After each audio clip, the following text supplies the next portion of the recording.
Lena always knew her mother-in-law Margaret didn't like her, but she never imagined just how far the woman would go. From the beginning, Margaret made it clear she thought Lena was beneath her son, Daniel.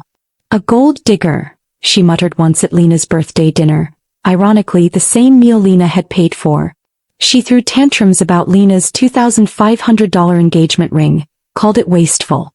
One day, Lena opened her closet to find her work clothes replaced with cheap knockoffs.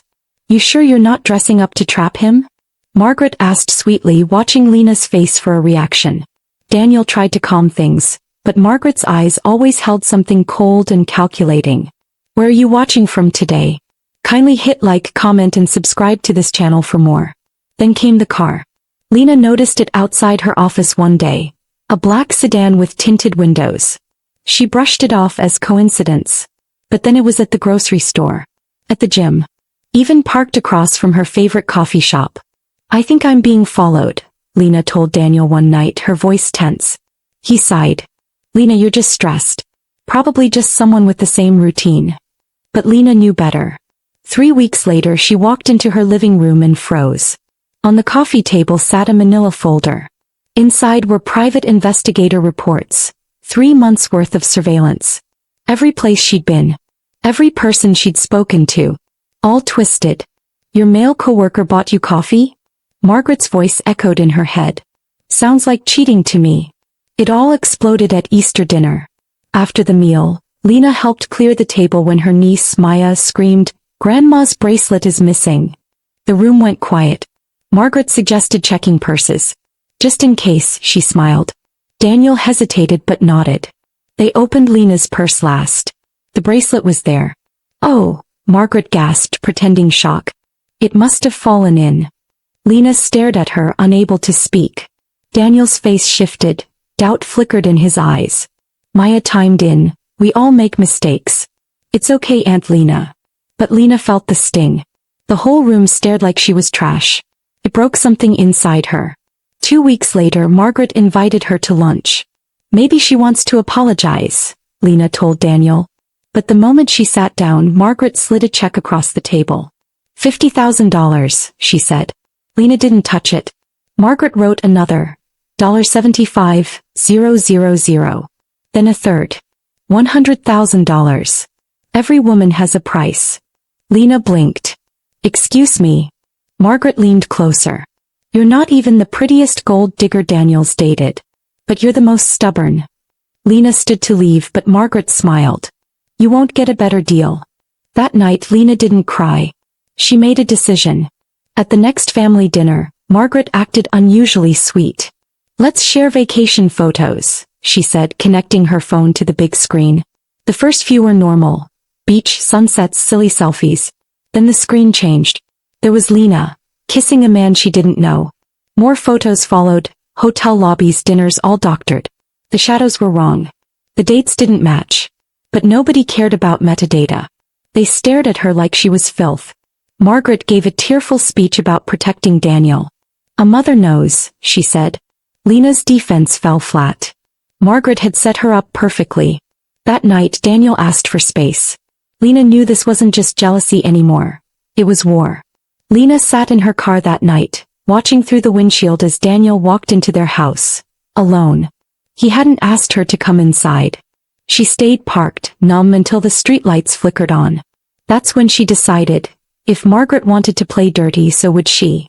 Lena hired her own private investigator. "Dig into her past," she told him. "Don't stop until you find something." 2 months later he delivered. The cousin everyone thought was Uncle Jim's son? He wasn't. The kid had Margaret's exact green eyes. The dates didn't add up either. Margaret had given birth 6 months after the affair. Lena smiled for the first time in weeks. "You want secrets, Margaret?" she whispered. "Let's unwrap yours." He played it smart. Lena apologized for the photo mix-up. Acted grateful that Margaret gave her another chance. Slowly the family welcomed her back. At Thanksgiving Lena made a suggestion with fake innocence. "DNA tests are all the rage. Wouldn't it be fun to see where the family comes from?" Margaret's eyes narrowed, but her pride wouldn't let her decline. "Of course," she said. "We're a strong bloodline." Lena handed out beautifully wrapped DNA kits as Christmas gifts. Margaret forced a smile, but Lena saw her fingers twitch. The next few weeks were chaos, in the best way. The family group chat exploded with excitement. I'm 12% Irish. Turns out we've got Viking roots. People shared maps, traits, family trees. Then it happened. Daniel's cousin got his results. A half-sibling match with Daniel. Everyone paused. What? Said Daniel's father, holding the report. Murmurs filled the room. More comparisons confirmed it. Margaret's son was also her husband's nephew. The math was clear. Margaret tried to play dumb. These tests aren't perfect, she argued. But her voice trembled. Her husband stared at her in disbelief. You said he was born premature, he whispered. 6 months. But that kid is 6 months older than our son. Margaret's face went pale. Let me explain, she began, but the room was already walking away from her. Within a week, Daniel's father filed for divorce. The papers listed adultery and fraud. The extended family cut her off except for a few loyal ones who refused to believe it. Margaret's perfect world shattered. Daniel apologized to Lena. I should have believed you, he said. They started hosting family dinners at their house. Margaret was never invited. Lena felt victorious. Just when things started to calm down, Lena discovered she was pregnant. Carefully planned birth control had failed. She wasn't sure how to feel, excited but uneasy. That unease turned into dread when she found flowers at her office desk. The card read, "Congratulations. Grandmother knows." Then came the text message. You took my family. Now I'll take what grows inside you. Blood is blood. Lena's heart nearly stopped. She looked around the office, suddenly aware of how exposed she was. Her coworker, Valerie, noticed her shaking hands. Are you okay? She asked. You look like you've seen a ghost. Lena just stood up and grabbed her bag. She drove home in a panic, taking random turns, checking her mirrors obsessively. Every car behind her felt like a threat. When she got inside, she locked every door and drew all the curtains. 20 minutes later, Daniel came home to find her sitting on the bathroom floor, clutching the pregnancy test. She showed him the text message. His face darkened. That's it, he said, storming out of the room.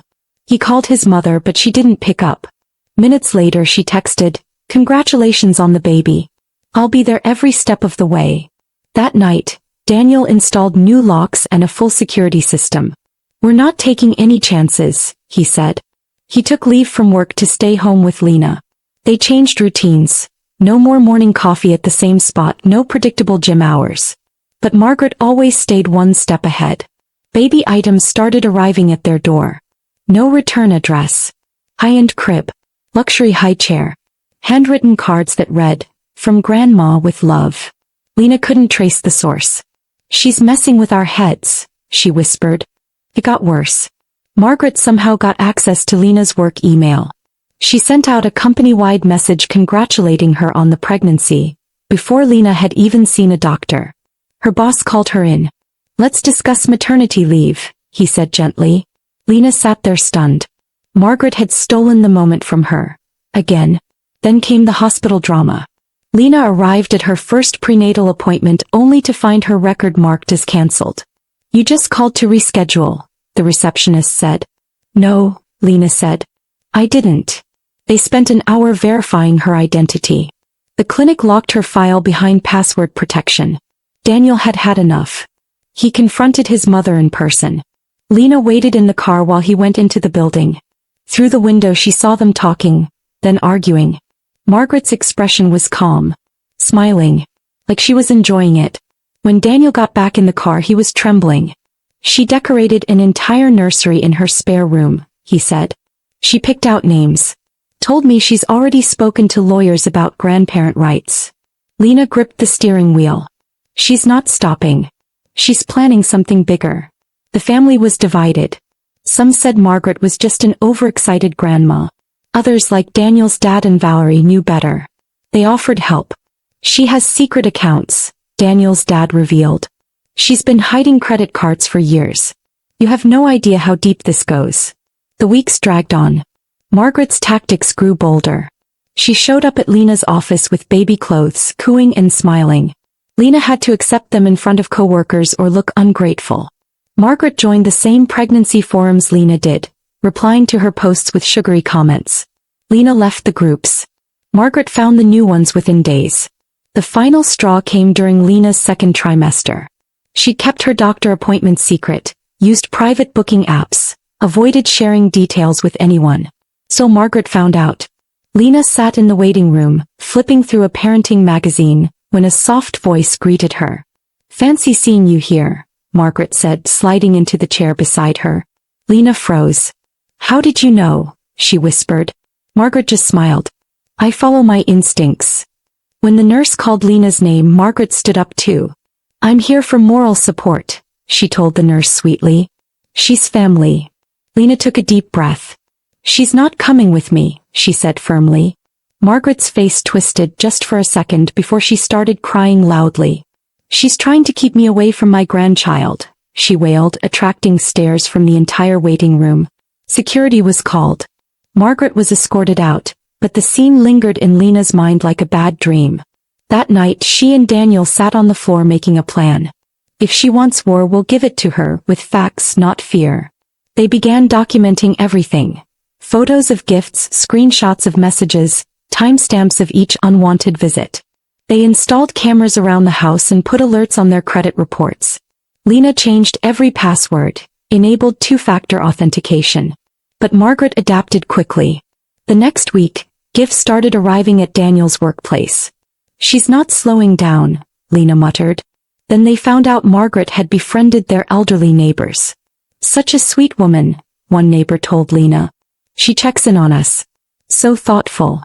But Lena knew what Margaret really wanted: information. "She's asking about our schedules," Lena whispered to Daniel. "When we leave, when we come back. She's mapping our lives." The next attack came quietly.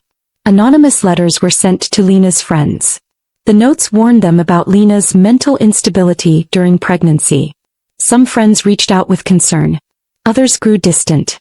Her book club suddenly kept rescheduling meetings whenever she could attend. "She's trying to isolate you," Valerie warned. Classic abuser tactic. Even Lena's yoga instructor mentioned someone had called the studio, worried about her overexerting while pregnant. Piece by piece, Margaret was shrinking Lena's world. "What kind of woman does this?" Lena cried one night. "This isn't just obsession, it's evil." The stress took a toll. Lena's blood pressure climbed. Sleep became rare. Every creak in the house made her jump. "It's like she's inside my brain," she whispered. Daniel added motion sensors, reinforced doors. But they couldn't out-tech Margaret's manipulations. Then by pure chance they got a breakthrough. CB, Daniel's cousin and Margaret's secret son, called out of the blue. "I want to help," he said. "She's crossed the line." He'd overheard a conversation. Margaret was planning to have Lena declared mentally unfit through a legal loophole. "She's researching power of attorney," CB said. "She wants custody." The news hit like a punch to the chest. Lena immediately booked an appointment with her obstetrician. She explained everything, every visit, every gift, every threat. The doctor listened quietly, then said, "Don't worry. We'll document everything." Daniel attended each visit, helping build a paper trail of Lena's emotional stability. "We're going to protect you," the doctor said. CB kept visiting Margaret, pretending to be curious about reconnecting. "She's talking to psychiatrists," he reported, "about postpartum psychosis. She's building a case." Lena felt sick. "She's not just guessing anymore," she whispered. "She's preparing for after the birth." Daniel's work life began to suffer. Margaret would show up at his office during meetings, dropping off cookies and baby books, acting like a loving grandmother. "She's just excited," a coworker joked. But Daniel wasn't laughing. His boss called him in. "Is everything okay at home?" he asked. "We've had a few interruptions." Daniel rubbed his temples. "We're handling family stuff." The pressure was mounting. Bills were stacking up. Security wasn't cheap. "She's bleeding us dry without touching us," Lena said one night, exhausted. Valerie stepped up. "You need to go on offense," she said. "Stop just reacting." She'd been collecting information on her mother's behavior for years. Manipulation patterns, emails, recordings. Together they compiled everything into a single file. Decades of proof. Former girlfriends of Daniel's came forward. She ran us off, one woman admitted. She made me feel insane. The truth painted a chilling picture. Margaret didn't just dislike Lena. She saw Lena as the final obstacle to controlling Daniel forever. Then at 20 weeks pregnant, Lena found the mailbox stuffed with brochures for adoption agencies. She wants me to give up my baby, Lena whispered. Her hands trembled as she held the glossy pamphlets. Daniel was already replacing the mailbox with a locking one. She's trying to destroy your confidence, he said. But it was working. Lena started second-guessing every move. What if I'm not enough? She asked during a sleepless night. Daniel wrapped his arms around her. You are everything, he whispered. She's the one who's broken. The next manipulation came through the neighbors again. Margaret brought them groceries, cleaned their yard, helped with errands. They adored her. She even picked up a package for you, one neighbor said with a smile. Such a sweet lady. Lena forced a smile, but her stomach turned. Margaret knew what they ordered. When packages went missing, she already had them. She's building trust, Lena told Daniel. So when the time comes, she'll have people on her side. Meanwhile, Lena's work performance slipped. Projects stretched longer. Her mind always flicked back to motion sensors and door locks. Her supervisor noticed. Are you okay? He asked. Just family stuff, Lena replied, forcing a smile. CB called again, sounding worried. I found something on her laptop. Margaret had been exchanging emails with a family law attorney, someone who specialized in grandparent custody rights. Every gift she gave you, every email she sent, she's logged it all, he said. She's framing herself as a loving, consistent figure. She's claiming you're the unstable ones. Lena's heart pounded. She's setting a trap, she said. Valerie nodded. She's building her resume for court. Daniel stared at the file in front of them and said, she's turning our defense into her evidence. Lena's baby shower was supposed to be a happy moment. Her friends planned a small get-together, wanting to bring a little joy back into her life.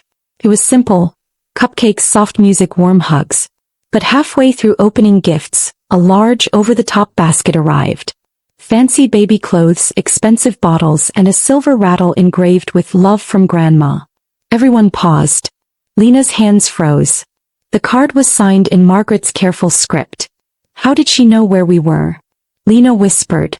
She didn't need to come. The gift was louder than her presence. Daniel's sleep started unraveling. He checked the cameras every hour, phone always in hand.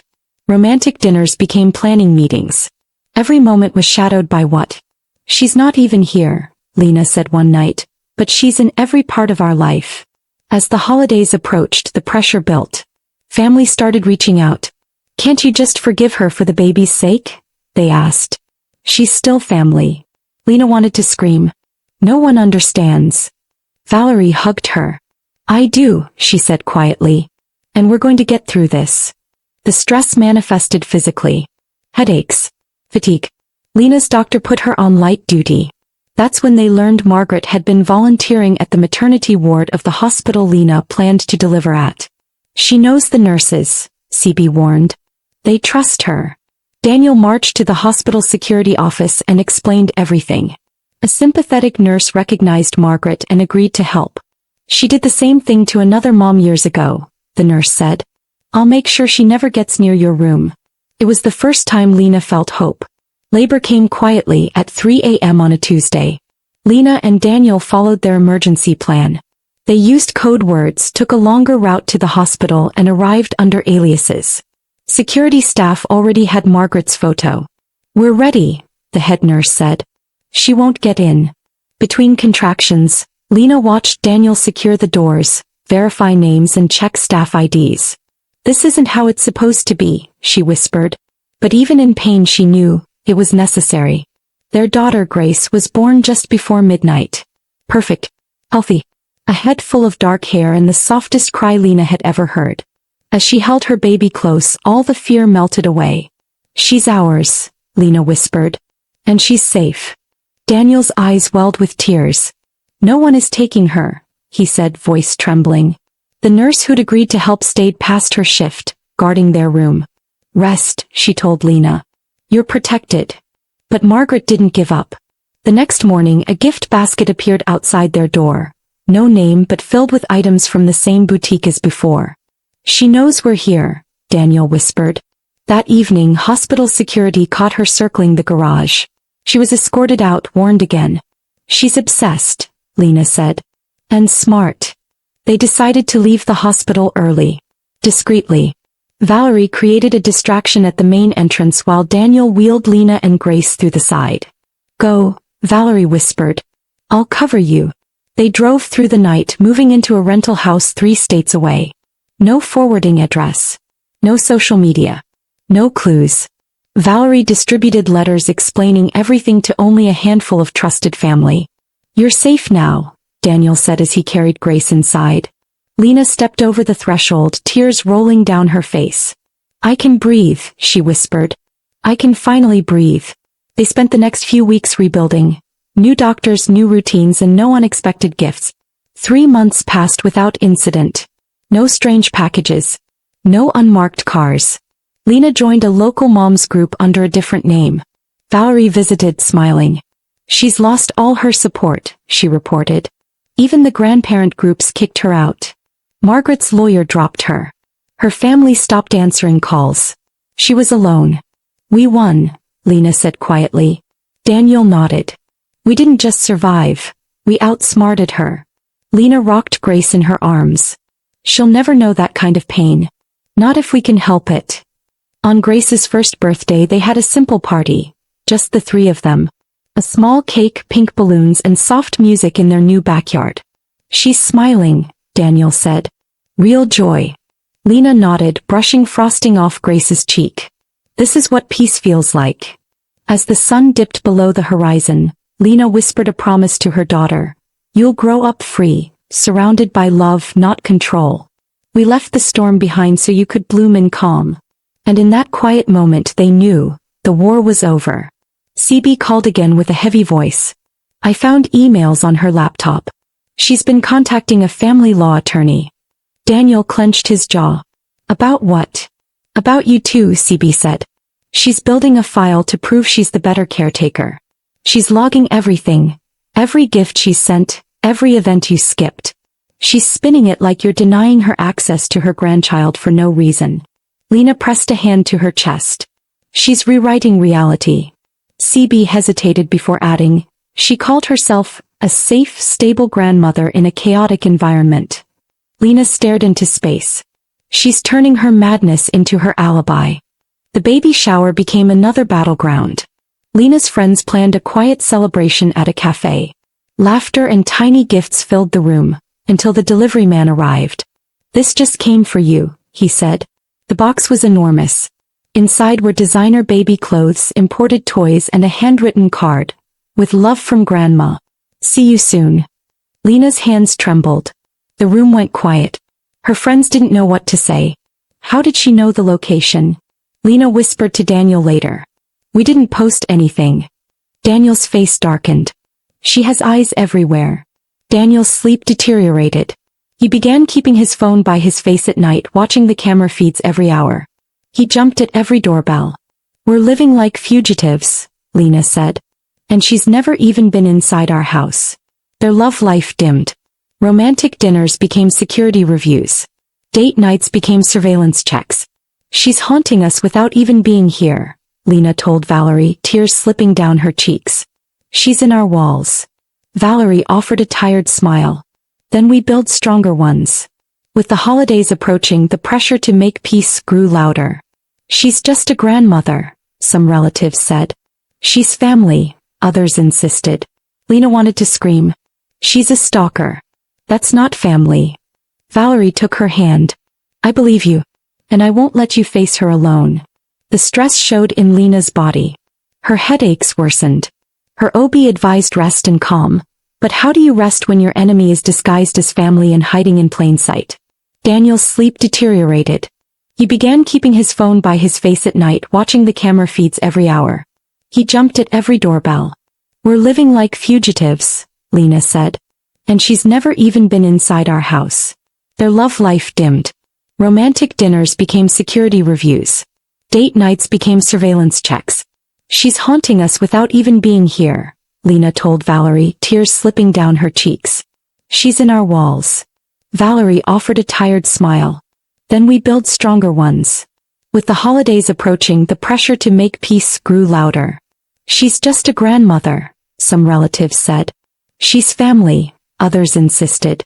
Lena wanted to scream. She's a stalker. That's not family. Valerie took her hand. I believe you. And I won't let you face her alone. The stress showed in Lena's body. Her headaches worsened. Her OB advised rest and calm. But how do you rest when your enemy is disguised as family and hiding in plain sight? Then they learned Margaret had become a volunteer at the hospital's maternity ward. She knows the nurses, CB warned. She's talking about you like you're unstable. Daniel rushed to the hospital with a thick folder of documents. Security took them seriously. We've seen this before, the head nurse said. Don't worry. We'll protect you. Lena wept that night, not from fear but from relief. For once someone believed me, she whispered. Labor began at 3 a.m. on a cold Tuesday. Daniel activated their birth plan like clockwork. They drove an alternate route. They checked every mirror. They registered at the hospital under false names. Security was tight. Margaret's photo was already in the system. We're ready, the head nurse said. She won't get through. Between contractions, Lena watched Daniel verify staff names and lock the delivery room door. This isn't how I imagined giving birth, she said through gritted teeth. But it's how we survive, Daniel replied. Grace was born at 11:47 p.m. Her tiny cry cut through months of fear. Daniel cradled her with shaking hands. She's perfect, he said. Lena smiled for the first time in days. She's free. She doesn't know any of this. A kind nurse, one who'd seen Margaret's manipulation firsthand, offered to stay past her shift. She won't get near this baby, she promised. That night, for the first time in months, Lena slept without checking a camera. But the next morning brought new dread. A gift basket waited outside their hospital door. Inside were embroidered blankets, luxury bottles, and a card, Grandma loves you always. Daniel's face went pale. She found us. They asked hospital security how it got in. A nurse thought it was from family, they said apologetically. She didn't know. Daniel's voice turned cold. We're checking out today. They bundled Grace in silence. Valerie caused a distraction at the main entrance while Lena and Daniel slipped out through a side door, like fugitives escaping war.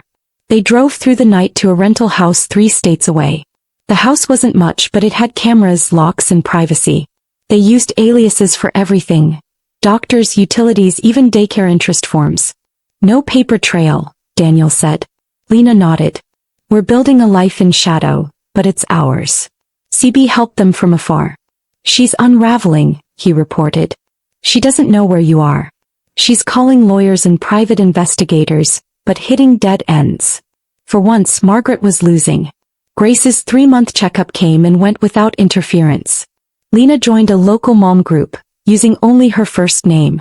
The other moms had no idea what she'd been through. Your baby is so calm, one said. Lena smiled. She has peace. Daniel started his new job and thrived, no longer distracted by phone calls and surveillance. Their little home became a place of laughter, teething rings, and lullabies. Valerie visited after 6 months, carrying 2 things, homemade cookies and an update. She's lost everything. Even her lawyer walked away. Nobody believes her anymore. Lena finally let herself cry. We made it, she whispered. We really made it. Spring arrived with blooming trees and birdsong, the kind of peace Lena once believed was impossible. Grace had learned to sit up, babble, and grab fistfuls of Daniel's beard. Every tiny milestone felt like a miracle. She's growing up happy, Lena said, watching their daughter giggle at the ceiling fan. Without fear. Daniel kissed her forehead. Because we built this world for her. But the shadow of Margaret hadn't completely vanished. Valerie shared that Margaret had created a private online blog, full of twisted tales about Lena and Daniel, positioning herself as a heartbroken grandmother abandoned by cruel children. Let her write, Lena said. She can live in her fiction. We're living in the truth. One afternoon, CB called with news that felt like a final chapter. Margaret had moved out of state, quietly selling her condo. She'd withdrawn from her former circles and was living alone, still trying to spin her victim story, but fewer and fewer people were listening. "She's a ghost now," CB said. Even her loyal friends stopped returning calls. Lena stood in the kitchen with Grace on her hip, staring out at their fenced backyard. "She haunted us for so long," she said softly. "Now she's the one in exile." That night, Lena and Daniel tucked Grace into bed, sat on the porch and watched the stars in silence. For the first time in over a year there was no plan to review, no camera to check. Only calm. Grace turned one with a backyard picnic, just the three of them. A small cake, a few balloons and endless laughter. Lena watched her daughter smash frosting into her hair and whispered, "You'll never know what we went through to get here. And that's the point." Daniel took her hand. "We did it. We gave her a new legacy." In their quiet, hidden corner of the world, far from manipulation and fear, they built new traditions. No drama. No threats. Just love.